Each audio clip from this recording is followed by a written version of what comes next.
Hi, and welcome to this week's edition of the Nightly Review. I'm Morgan Goldstein with the Sports Information Department. Our first guest today is Coach Alvarez with women's swimming. How are you doing? Doing well, thanks. How are you? Well, thank you. You and the team are competing in the school's first SSC championship. Talk about the excitement surrounding the meet. Well, we've been preparing for this meet really all season, but in depth a little bit more in the past 3 weeks. We had a hard week of training. In the last 2 weeks, we've started taper. So they're pumped. They're excited. They're ready to go. I think they're excited and a little bit nervous. And we haven't swam at this pool before. This is everybody's first experience with the SSC championship. But I think that just makes it even more exciting. Very cool. You've had 3 weeks leading up to the SSC championship. Talk about the conditions of your team. Think the layoff will help them during the meet time? I definitely do because, dual meets are great and a great chance to stand up and compete, but we've had those chances now. So the last 3 weeks we've been able to really hone in and focus on their specific events for a conference. So everybody gets to swim 3 individual events and up to 4 relays. So we've had the chance to really focus on just those specific events as opposed to some of the other events that they might be swimming in at dual meets.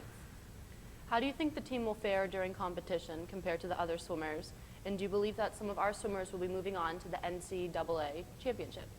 Well, I think, what we lack right now is depth, being a first-year program and just not having numbers.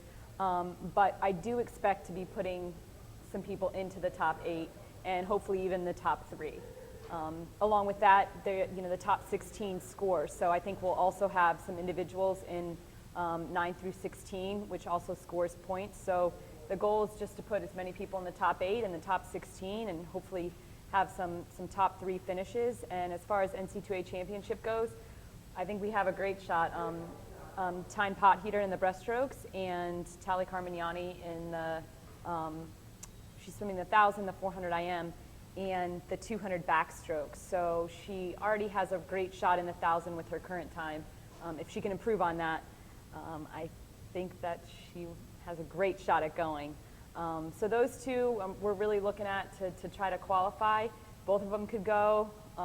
There's other conferences being swam during this week as well. So it depends how everybody swims. Starting this week on Wednesday, the swim team will be competing in the SSC championship. Log on to linfightingknights.com for your updates.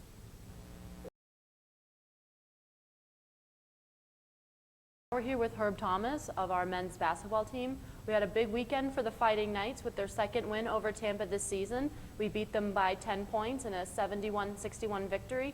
How do you feel we play as a team on any given night? We can have different people scoring. We have a very diverse offense. I felt that we did a real good job on Saturday. It was more, I felt like it was more defensive effort than anything else because Coach been emphasizing defense for a long, long time since back in August. So I felt like our defense really got us the win on Saturday because I felt like all 12 guys were locked in and was ready to do what Coach needed to get the defensive efforts. And we beat Tampa the first time, so we kind of already knew what we needed to do the second time to get the W. Wednesday, we host Barry, and we beat them on the road earlier this season. How are we going to prepare for another W? Barry, I know Coach is a real big rival to him, so we definitely want to beat Barry. So basically just go back in, as I said the first time, defense. We preach it as much as we can. I think just getting the guys out of their comfort zone for what they're trying to run. We just try to push whatever they're trying to do just to get it out the way. I mean, we can knock what they're trying to do. This week, we continue our 3-game home stretch versus Rollins, whom we lost to earlier in the season. They have a strong team. They can shoot. They can play defense. How are you going to prepare differently? That's a real good question. Rollins is real long. I mean, when we played them the first time, they were just hitting on all cylinders. So they were shooting the ball real well. They was getting what they needed to get. So I just feel like, as again, we got to go back to defense again, just pushing those guys out. I felt like Rollins is the best team in conference. But right now they're kind of on and off. They'll win one, lose one. But when we played them, I felt like they was the best team. But if we just push them out, make sure they're not running what they want to run, I think we have a real good chance of beating Rollins on Saturday. Now, Herb, you are new to the Lynn family. Yeah, I am. How do you grown into being a member of the Fighting Knights academically and athletically? Athletically, I feel like I struggled at the beginning because, just being in a new environment, new coaches, new students, everything, new players. But I feel like the last couple of months I've been doing a real good job of just adapting to a new environment. I feel like I got great teammates, probably my best teammates I had since I've been playing basketball. We were real good as a family, and Coach McMillan and the other coaches are really just giving me a helping hand and trying to learn new things. And academic-wise, I loved all the teachers because they were always willing to give you a helping hand and never just not here just to get a paycheck. They're really here to learn from their teachers and everything else. Now, come out and support Lynn Fighting Knights when they play Barry at 7:30 in the DeHornley Center. Thank you.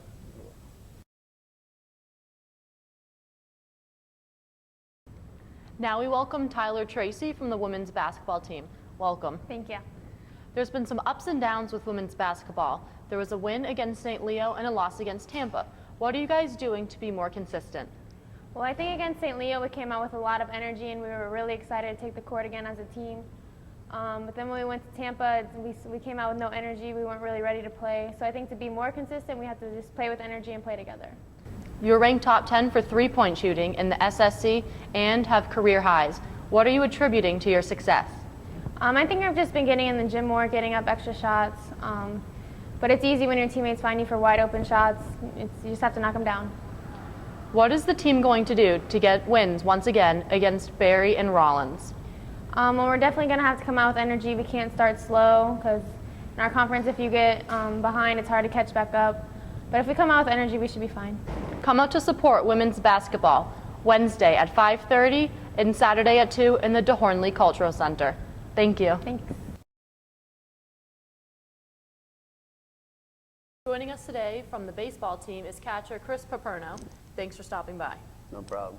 Let's talk first about Palm Beach Atlantic. We face them 4 times in a week. How is it playing a team so many times in 1 week?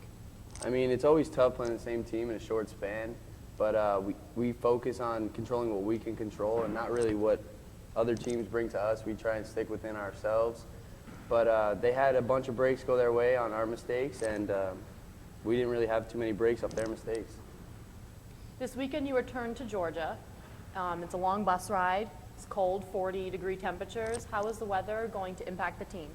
It's going to be a lot different than beautiful 86-degree Boca Raton, but we have hand warmers. A bunch of guys always stay warm throughout the game. We had a kid last year put a towel around his neck to stay warm in the field.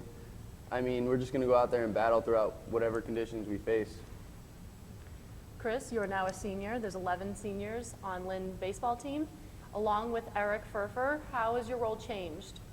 I started out young as a freshman. I kind of just had no idea what was going on, and as my time went on, I was the guy who stayed around, and now I'm the leader and the captain on the team, and I kind of lead by example. It's good because our coach allows the team to run practice, so I kind of run it and have the players feed off me to teach them the right ways. All right, the Fighting Knights take on West Georgia in a 3-game series, beginning with a doubleheader Saturday at 12:30. You can catch all the action at lynnfightingknights.com. Thank you. Thanks for having me. Now we are joined by head women's softball coach Amy Belisari. Thanks for coming. Softball's off to a great start. They have a 5-4 record overall, going 3-2 this past weekend at the Eckerd College Invitational. What has contributed to the success? I think what has contributed to it is just we've really started to play together. Our defense has been really good lately, and finally started to hit the ball really well this weekend. Like I said, they finally started to hit the ball really well this weekend. Casey had a great weekend hitting. It really helped with our team success in terms of just getting runs across the board and stuff like that. So, and it wasn't just Casey. A lot of other people had really good days at the plate, so that helps out. Danielle McNeil and Casey Murray had a triple play. You don't see that every day. Tell me about what your reaction was. It was exactly that. You don't see that every day. Me and Coach Dorsch actually kind of looked at each other in disbelief because we didn't really know what to say because it was a great play. Just the heads-up play by both of them was, it really helped us out of a tight spot, and we ended up having a really great game. It kind of changed a lot of things for us. So. This weekend, we traveled to Flagler for a doubleheader. We lost to them earlier in the year, 6-2, as the number 13 team. How are we going to prepare to face them again? We are just going to keep doing what we've been doing all year, just going and having, really good practices during the week, and trying to stay focused. That's all. Thank you very much. Now we welcome head men's tennis coach Mike Perez. Thank you. Men's tennis has gotten off to a nice start. The Fighting Knights are 3-0. Tell me about the 9-0 victories over St. Thomas and Eckerd and the big 6-3 win over Rollins. It's always nice to get to a good start of the season. St. Thomas has been our perennial opener for the past 5 seasons. They have a pretty good program. They've gotten better. But to be frank, you should be able to win against St. Thomas and Eckerd 9-0. We're ranked number 3 in the country, so it's good to go off to that kind of start. The win against Rollins, again, was pretty good. We have a lot of room for improvement, but it's good to get wins. This week we host Ave Maria. Will we mix anything up? I think we'll see some players play some singles that you don't that you didn't see in the first 3 matches, and we are thinking about mixing up our number 2 and number 3 doubles teams. So we'll see. This week, Vlad Churla was named the Sunshine State Conference Player of the Week. Tell me about Vlad. Great addition to the team. Well, yeah, Vlad has had a good first couple years here at Lynn, and he's really dedicated himself to getting himself stronger, more powerful, more explosive, so it's showing in his results. On Sunday, we go on the road to face number 12 St. Leo. What challenges will arise? St. Leo has been really an upcoming program. They're getting better and better every year, and they're bringing more players that can really get the job done, so it's going to be quite a challenge. It's frightening always playing on the road. Teams are always motivated when they play us, so you got to be ready to play, keep your poise and your composure, and we should be okay. Come and support men's tennis at the Purpur Tennis Plaza at 2 p.m. on Wednesday. Change gears a little bit, focusing on women's tennis. Women went 2-0 last week in 9-0 victories over St. Thomas and Eckerd. Tell me about how they feel that they performed. We have a little bit more of a mature team. We have a couple new players, freshmen, Valentin Confalo Nieri and Alina Jane, but even though they're freshmen, they have a lot of experience. I like the way that our chemistry is coming along, but again, it's very early in the season. Those are teams that we should beat, and we look for the challenge ahead of us going to St. Leo. Women's tennis is led by Valentin Confayerni, who is a freshman, and Joanna Ivan, a junior. Who else has stepped up at the beginning of the season? Yeah, those are our top 2 players. Both have a lot of experience, and they have a lot of pride in their game, so we expect them, just as long as we stay away from injury, to really have a wonderful year. On Saturday, the women host Rollins, then travel on Sunday to St. Leo. What kind of threats do these 2 teams face? It's always dangerous. Rollins is ranked as well. I think they're number 9 in the country. St. Leo number 12. So anytime you play a team that's highly ranked like that, things can happen.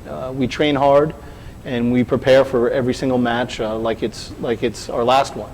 So again, you never know. We're playing on the road on Sunday, home on Saturday against Rollins. So let's hope we just keep the trend going, continue to work hard, and we should be okay. Come support women's tennis as they face Rollins at the Purpur Tennis Complex at 10 a.m. Thank you very much. Thank you.